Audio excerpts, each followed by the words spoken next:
Millennials and boomers, they always keep complaining about things where I think, you're so privileged, you have everything that you need to live, you could be so happy, but I wanted this. I wanted reactions. I wanted to push my ego also a bit.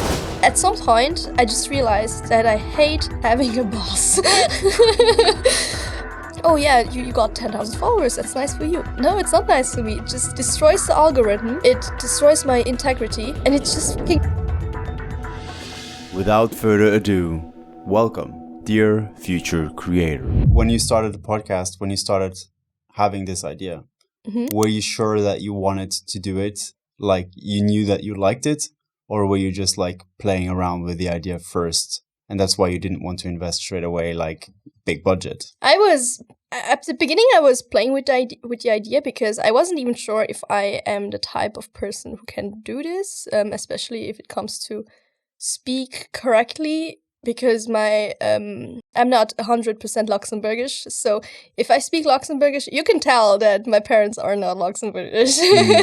I don't have an accent, but sometimes I just misspell words or I have wrong grammar, which is I know, like you're Portuguese, right? Yeah. So my parents are Brazilian, so we share the same issue. So problem. It's not even a problem, it's just normal, you know. Come on, same trait. Yeah, same trait. Like, come on, we have to. We all speak 5 languages. That's fucking enough.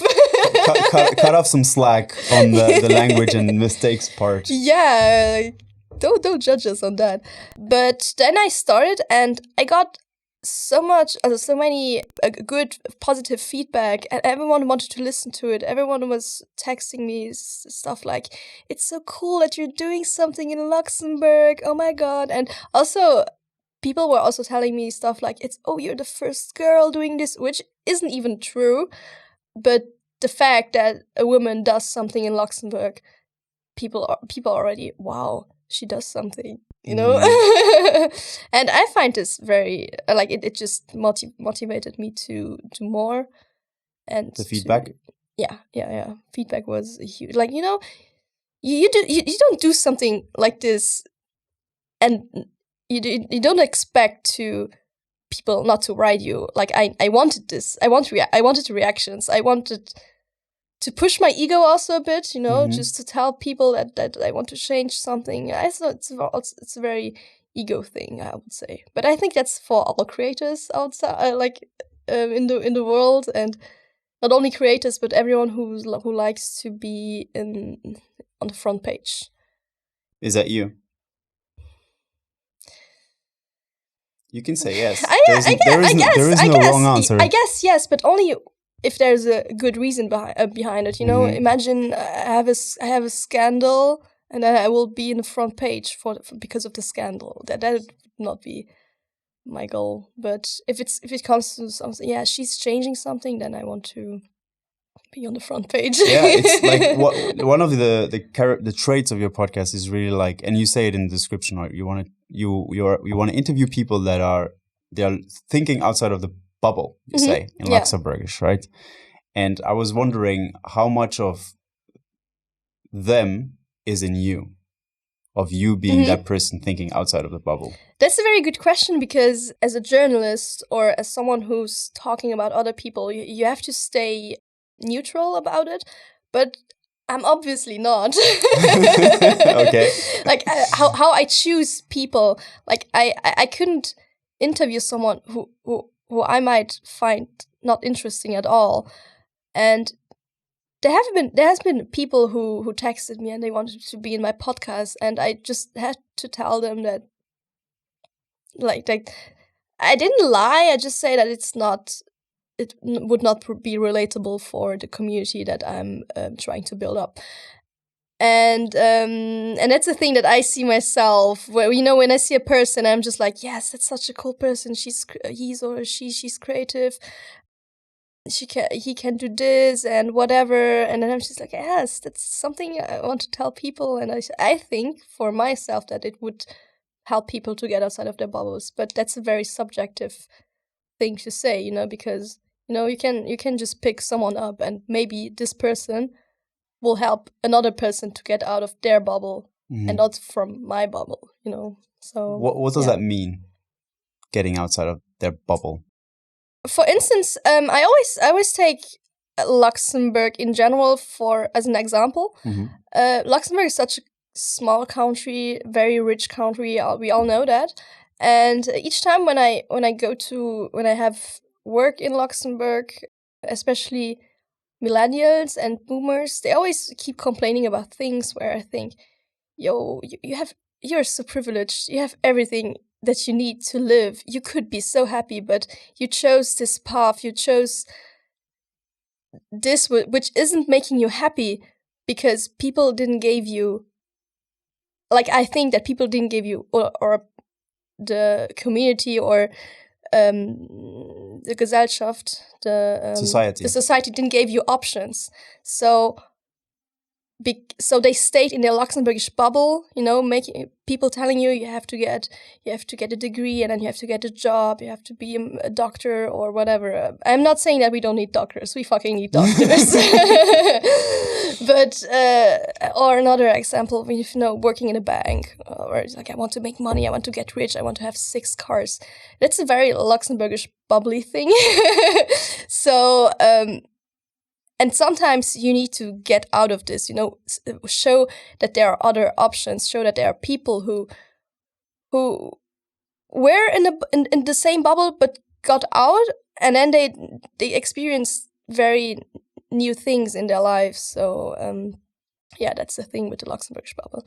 What do you think about the Luxembourgish bubble? Is it? I have my own experience, which is essentially what you are saying, but lived. Yeah. So for me, it was exactly the same thing, leaving high school, going to university, studying maths, studying finance, going into a finance job, and then opening up the eyes and it's this is not what I want to do. Yeah. In a nutshell. So I feel like that you are there's certain rules that are put into your head, and as you are growing into that system, those rules are amplified, and everyone is telling you that you need to do X, Y, Z. That basically, it's you are putting on those glasses of this is what you can do, and when you take off those glasses, you're okay, these are all the other options that no one tells me about. Yeah, that's true. I feel like this is one of the purposes of your podcast. Let's go to another question, which is really who is your audience, and who are you sharing that message to? At the beginning, my goal was to have a big community, a very, very young community for people who haven't yet chosen their path. So I'd say teenagers between 16 and 18, 19 years old, before they went to university, because I think that's a very huge step that you take, before, this, you go to high school, and then what can I do? What can I also do an internship, an Ausbildung? Not everyone has to go to university, And so that was my goal. But then people started listening to my podcast, and then I had my statistics, and people were it was between people who listen the most are between, say, 20 and 40. So all these people, they already have jobs and they already have chosen their path. So I think it's more of they like to listen to it, but I think that they would not change their lives because of the podcast. Yeah. How does that make you feel? Kind of neutral. Okay. Because maybe they will give what they learn in my podcast. Maybe they will teach it to their children. And also it's not only about getting people out of their bubble in a job way, but also in a more society way. For instance, I had 2 episodes about mental diseases, about borderline, about eating disorders, or also the last one was about being asexual. So there are a lot of bubbles where you can just bring someone out. So, and that's what I realized after after seeing the statistics, that I can also choose other bubbles to take them out. So you are essentially, it's not like you are, but it's what people would call controversial topics. Yeah, like taboos. Taboos. Yeah. In Luxembourg. In Luxembourg. Yeah, we still have to grow outside of our bubbles. The thing is, I would not say that the official medias don't talk about these topics. They talk about it, but they talk in a very wrong way, or a way that you cannot kind of imagine it or touch it. You know, you have to go to people with the disease. You just can't. It's like two white women or white men talking about racism. Like, shut up. Like, also in German TV does that a lot. I'm just like, what the fuck are you trying to do? This is so embarrassing, you know. Or a man talking about sexism. It's just. Let people speak who lived the experience, and not just people who read about it. Mm-hmm. Yes, that's essentially the meaning behind bringing someone out of their bubble. Mm-hmm. Do you consider yourself as an activist?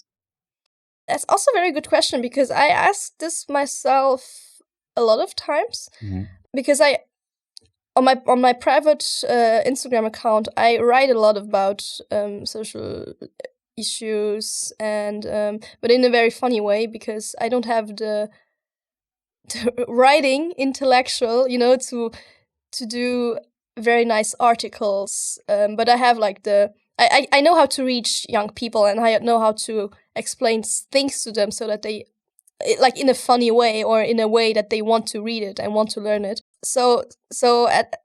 Then I always ask myself, okay, could I be a politician, or should I stay an activist?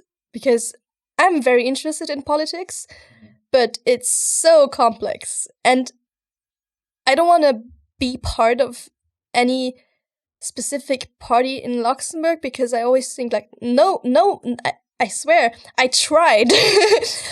I just, but the thing is, there's no party where I would say I'm completely 100% on this party side. Mm-hmm. Like, I'm sure that no one is like 100%, but still, like, if you choose a party and you go there and you help them, you just have your stempel on your on your head for your whole life. So you can't be neutral about things. You can't speak to people and while being neutral, you know. Mm-hmm. So yes, I'd say I'm an activist. Okay.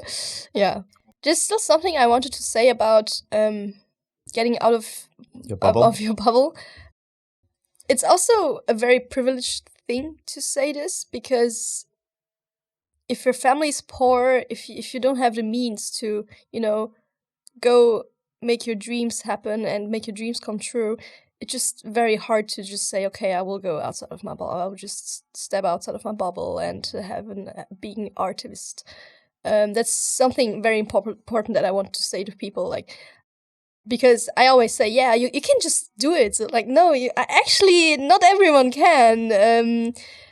Like, I have a very privileged position, because I've never been poor in my life, but I've seen a lot of poor people, and I've seen the struggles that they had. People who wanted to drop out school when they were 16 years old, because they had to work, help their father, because their father was sick, and they had to sustain a family. In the other side, the Luxembourg state helps a lot, but sometimes it's not enough. I had a guest in one of my podcasts. He told me that Luxembourg is the best place to become an artist, because you get so much money from the state if you want to do some projects. And that's something that I want to tell people. If you have no money, but you are, for instance, a musician, and you want to do a music video, you can ask the state for money, and they will give it to you. I have tons of friends. They always have budget for music videos, and that's a thing. You know, sometimes I tell this to people in Germany, and they're like, Wow. Do you want to marry me so that I can have the Luxembourgish the Luxembourgish passport so I can get some money from your state? Yeah, sure. No. Oh my God. Yeah. What is it that led you to share your opinion online? I think it started all out because my parents, I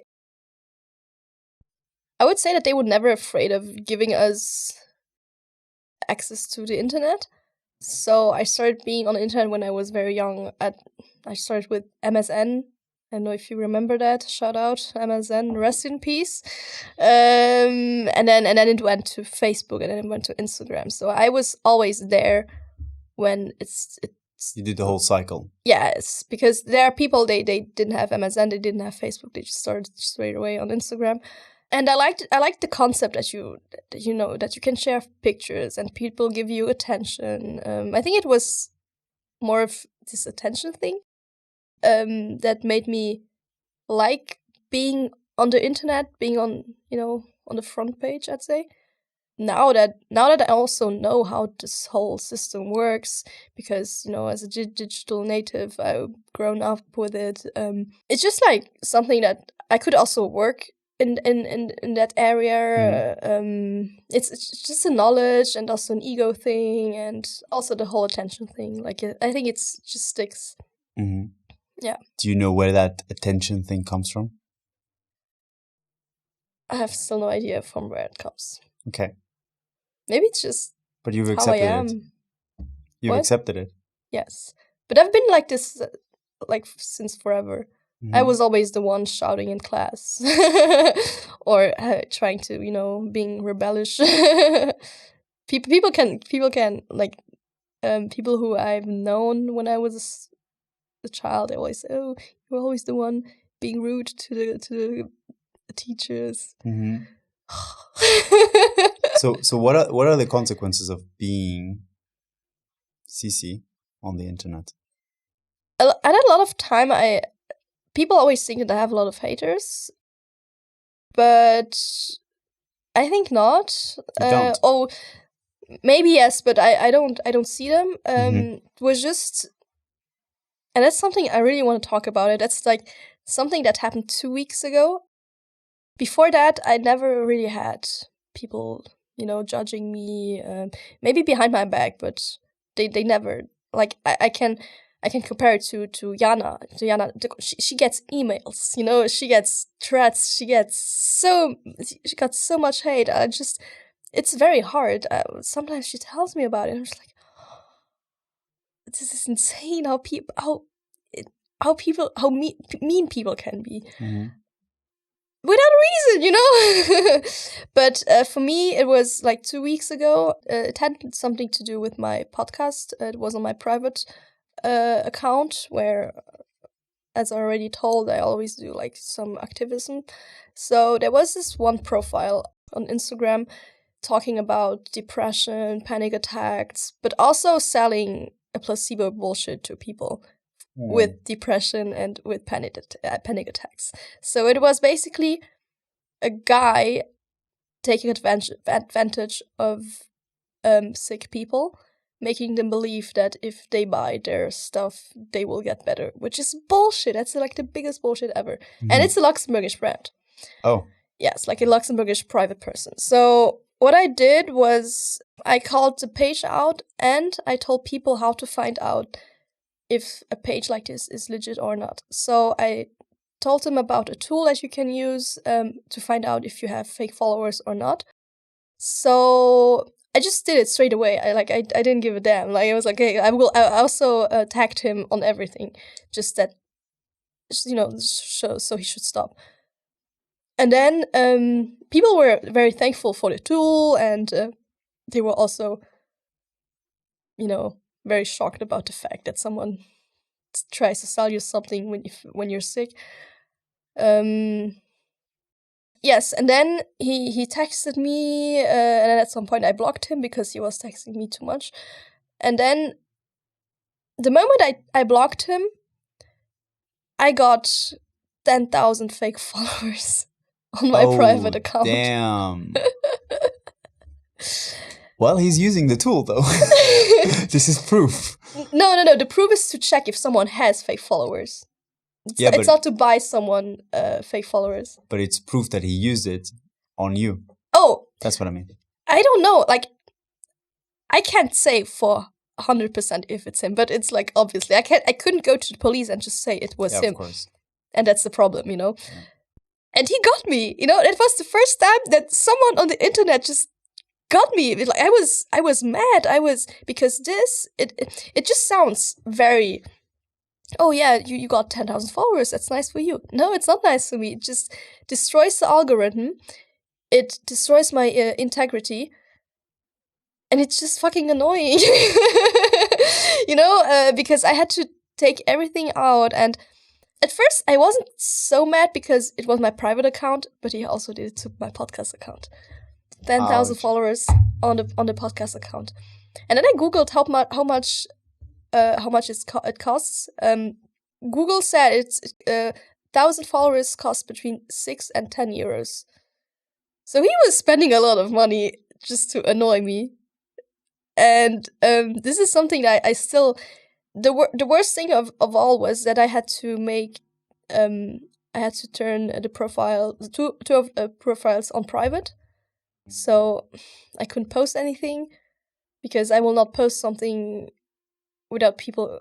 because people always like to share my stuff. So they couldn't if I was on private. Makes sense. So I waited a few days, and then during the few days I was also taking everything out, and then I did it again. Like I turned it on public again, and then what happened? 10,000 followers. Oh my goodness, that's really like a troll. I never had those stories, so this is insane. Like, and then I also Googled and search for articles about it, and there are a lot of influencers who get this from haters because they want to, especially for influencers who are having corporations with brands and everything, because brands they always I worked at in influencer marketing, so we know how to check if someone's legit or not. And I would also not like to work with someone who has 10,000 followers. So it's not only an integrity thing, it's also a financial thing. Imagine you live out of it. Yeah. And it's so easy, you can just buy someone, it just happens in a second. It's insane. Yeah, there should be something that you have to give at least your password or something, I don't know. But the thing is, I contacted a hacker and she's got connections. I just contacted a hacker, yeah. And he told me, because the thing is, I wanted to know if there's a way to track all them on the person who did it, because then I would have Beweise, proof that he was it, and then I could go to the police, because that's a thing against your privacy. So I could go to the police, but only if I have proof. So, and he told me that it's actually very hard, and you have to contact Instagram, because Instagram can change that people only can follow you if they have if your account is at least 1 year old. So, and then I could be sure that people who follow me are not fake followers, because all the fake followers, they are always done instantly when you buy them. It's always like a name. I say Smith, Carol, and then tons of numbers, and then super random pictures. It's always the same. Smith Carol. I'm sure that that my image or your image is already on someone's bot account. It's insane. But yeah, that's the only thing the hacker told me. And then I contacted Be Secure. They actually, it's very, like, if you have an issue on the internet, also with cybermobbing, cyberbullying, go to Be Secure. They know their shit. They really know. I got, they told me that there were, with the thing that he was doing, there were 3 laws that were broken for my privacy. So I can actually go to the police. Oh, nice. Yes, but I'm not sure if I want to spend time on it, you know. If you've dealt with it, then... Yes, and also imagine going to the police station, you know, and telling them, someone bought me followers!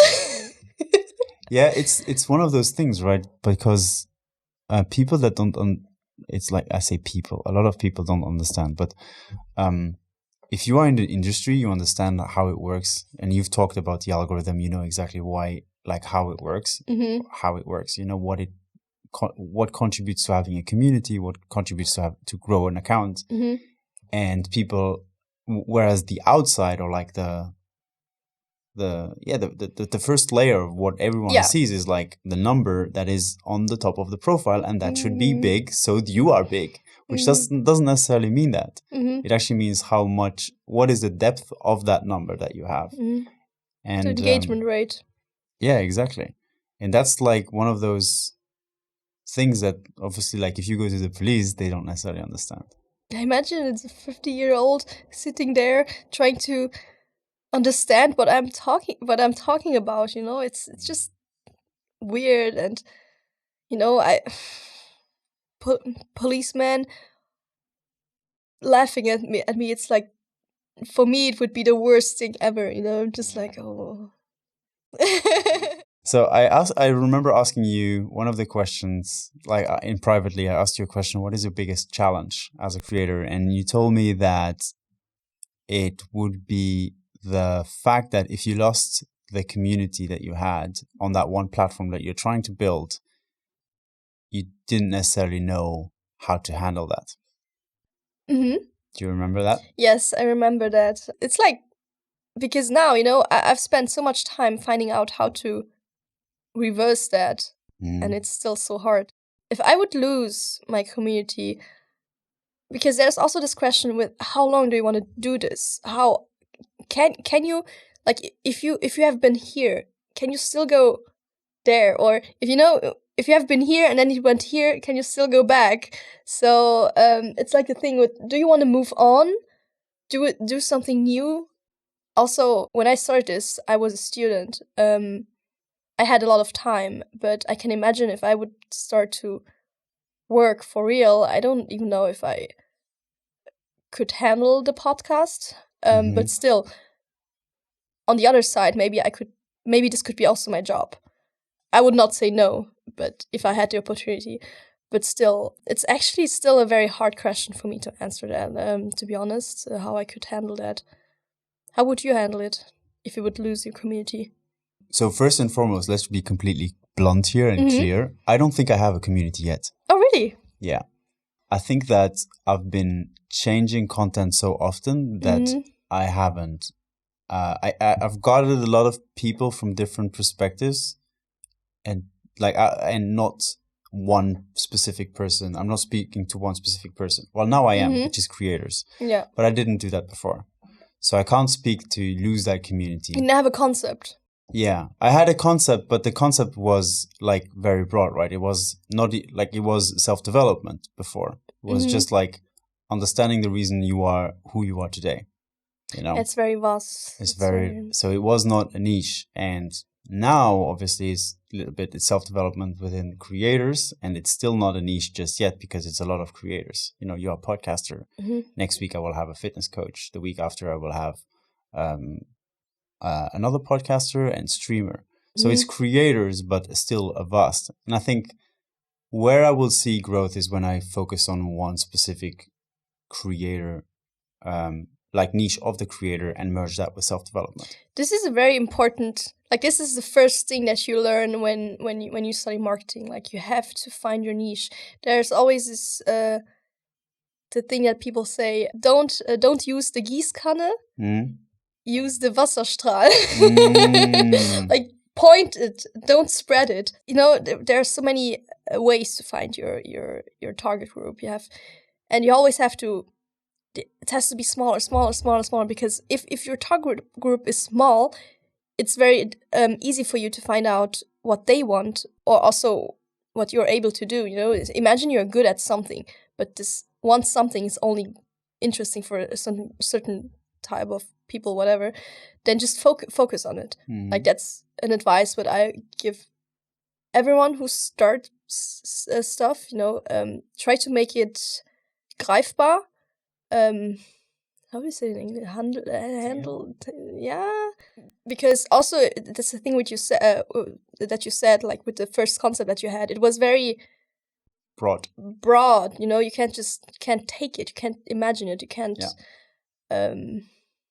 feel yourself in it. So that's also very good. Yeah, and you have to be empathic. Empathetic. Empathetic, not Yes. pathetic. Not pathetic. Not Empathetic. Empathetic. And really try to understand what people want to hear. How do they react? How do they ask yourself a lot of questions? How do people use their phone? You know, it comes. How do they read? How far do they scroll down? How quick do they scroll down? That's all everything is thing that you have to, you know, consider when you're a creator. Mm-hmm. Yeah. Did you know that before starting the podcast, or did you know that before studying marketing? No, I didn't. I learned it at school, at university, and then I also had a lot of jobs in the marketing world. So now you're still thinking, you're looking into a master's, right? Mm-hmm. And you said maybe podcast will be the thing that you will want to do. Maybe it will be a part of it. Part of it. Yeah. So what would that ideal world be? Because now you are outside of the bubble, right? What would that ideal world look like? World Cece? Or job?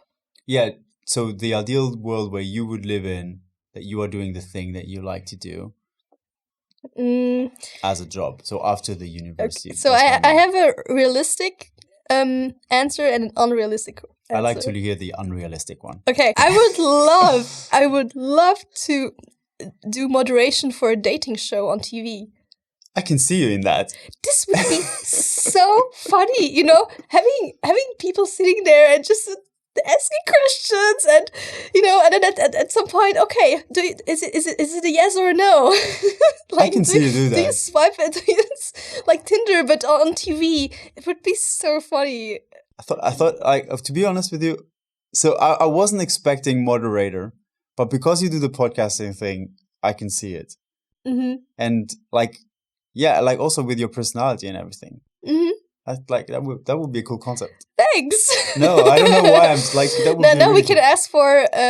So now we need a sponsor. If you're listening to this, sponsor. Who is it going to be? Tinder, whatever. Or investors. So the realistic one. I worked a lot. I'm 23 years old. And in comparison with all my friends and all people in my age, I've changed a lot of jobs because people in my age in Luxembourg, not in Germany, they start working when they're 12. Okay. No, not 12. That's illegal. But 16 or something. Yeah, they always had jobs. So I started working, and at some point, I just realized that I hate having a boss. That I hate taking decisions where I think it's not something that I would like to do. So I think the ideal job for me would be to be an independent freelancer in content creation, marketing, also how to build up your community, how to find out what or how to build something up if you have a nice idea. Also campaigns. I would love to do campaigns. So it's a lot. Like in general, I would say yes, marketing what I do. But so here is a question that I have. What is one thing that you had to learn in order to get this far with your podcast? I had to understand what people want. Because if you don't know what they want, people will not be interested in your stuff. And that's how you build your community, knowing what people want. If they want, ask them.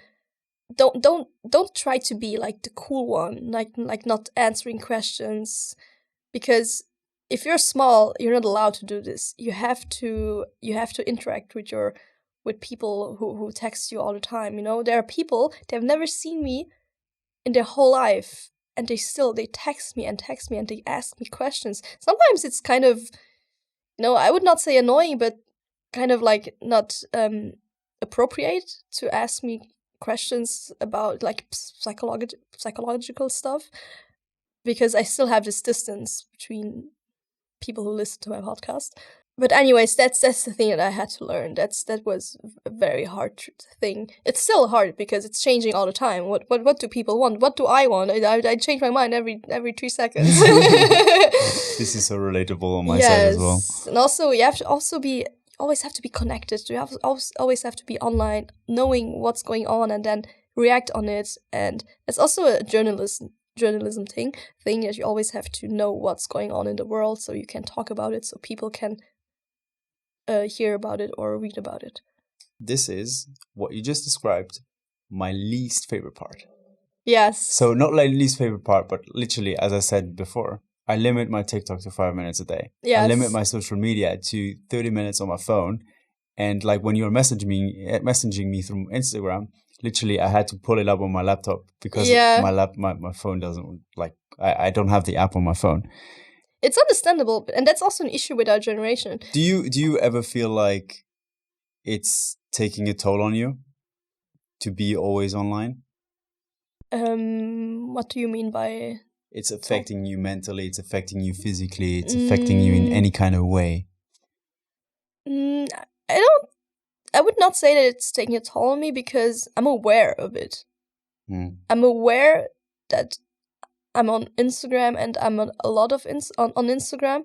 Usually I have my routines that make me, calm down a lot. That's, for me, it's doing 3 times a week. I go to, when I'm in Berlin, I go to the gym, and after the gym, well, I do sports for an hour, and then I go to the sauna and to a whirlpool. Very privileged, I know, but if you can, you can. But it's not even that expensive in Berlin, so I pay 30 euros a month. So it's at least 2 hours, like 6 hours a week, where I'm offline, and I just don't care because I'm just like having time for myself, thinking about stuff, not meditating, but still, just talking with yourself. And it's funny because each time when I, sitting in a sauna, you're naked, it's the time when I get the coolest ideas for next projects. It means that I'm not really taking a time off because mentally I'm still in it, but still it's very healthy for me. So I'm aware of it, but I've seen people who are not aware of it. They are spending times and times and hours on their phone. And if you're social, they're just taking a phone and scrolling down. And this is something where I think there's a Grenze, a border where I think it should not be crossed. If you're socializing and then you're taking your phone out. Okay, if you want to show someone something, okay, but still, you have to take your time to talk to people. So I think that's important. Yes, so it doesn't take a toll on me. Okay, well, that's good to hear. My last question to you is, for everyone who's listening, and hopefully those are now aspiring creators, yes, as we are defining our niche, what is one advice that you would like to leave them with today? It's very funny because it's also the question I always ask as the last question in my podcast. Okay. And I always tell the people, if they're not... So, wat willst du Leute du beim Smot gehen? That's always the question. And I always say, if they don't know anything, they have to say, zit leeft man in? But here it's more, it's for the creators. So it's kind of another target group. Speaking of which, I talked a lot about target groups, but for me, the best advice that I can give to everyone is know your target group. Know who you want to reach. Make a persona, make a draw yourself a person and say this is your average listener or average customer or whatever. And imagine what does this person want? So, because if you know this and if you're aware of this, you can. That's like the first step that you have to make. Because if you don't have this, probably You won't get the other ones. And you will your project or whatever will probably fail. Mm-hmm. Yes. Nice. Well, I want to say thank you very much. Thank you for inviting me. It's very nice. It's a very nice studio. Like we talked about cameras and microphones because I always want to know how other podcasts are, what they use and everything. Yes, it was very nice. Podcast nerding. Basically. Nerdy, yes, true. Yeah, it's cool. It's cool to be on the other side, though. It's very. Yeah, I absolutely enjoyed the conversation. I think you have a lot of insights for people. And I can't wait to hear their feedback. Yes, me too. And shout out. Subscribe. That's it. Subscribe. That's it. Subscribe. And it's a wrap. Yeah, it's a wrap.